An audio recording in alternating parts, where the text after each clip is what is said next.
कहाँ गएर आयो रे हामी पुरै टिकाथली घुम्यो। अनि यो रुम खोज्दा खोज्दा खोज्दा खोज्दा यहाँ जुत्ता फाट्ने बेला भइसक्यो होइन।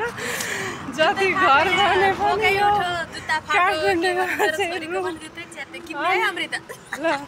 रुमै पाइएन।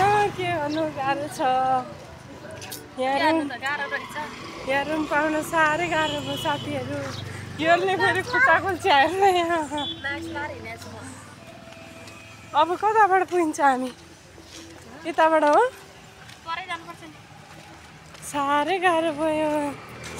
अनि हामी यहाँ कता कता टिकाथली कता कता पुगेर आयो।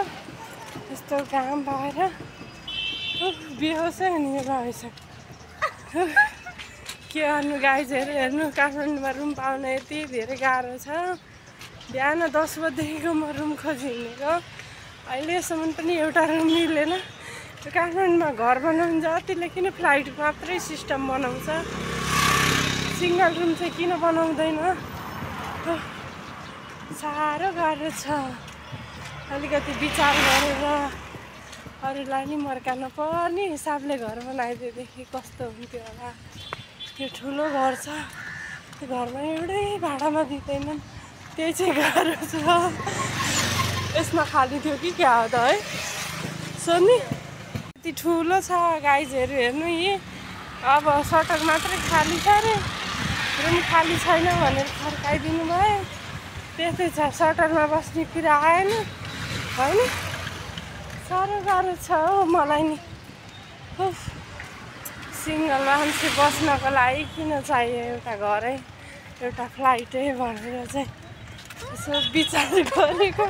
यो गति भयो मेरो आज भगवान्, यस्तो भइसक्यो मनमा। साह्रै गाह्रो छ। अब यहाँबाट छिर्नु कि कताबाट हो? बल्ल बल्ल बल्ल बल्ल हामी कहाँ आइपुग्यौँ भन्दाखेरि जरीपट्टि आइपुग्यौँ है। यो साइडमा नि रुम पाइएन। अब म कहाँ जाने होला? काशी गएर बन्द पर्ला त। हो, आनन्दले काशी जाने अनि आनन्दले बस्ने हो। यस्तो गर्मी यस्तो गर्मी। खै त्यो सुन्ताको कताबाट हो? यतैतिर होइन?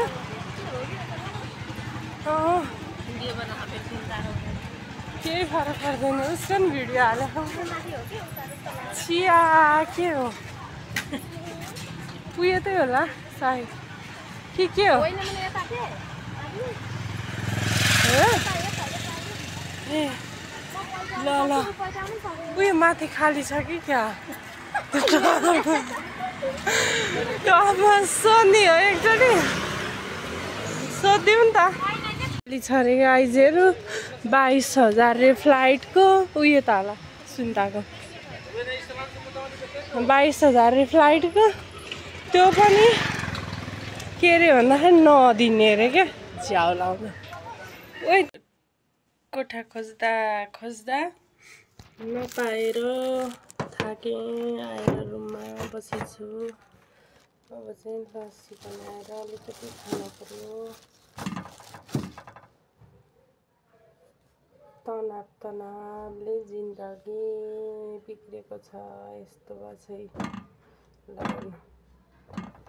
रुम पाउनलाई काठमाडौँमा कति गाह्रो छ।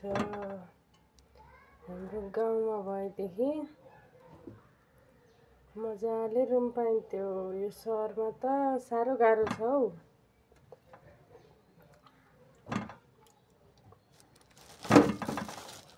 धेरै खान मिठो हुँदैन, आँप पनि राख्नु पर्यो। कस्तो बन्छ है त मेरो लस्सी। फाइनली मेरो लस्सी पनि बनिसक्यो गाइस, ल हेर्नुहोस्।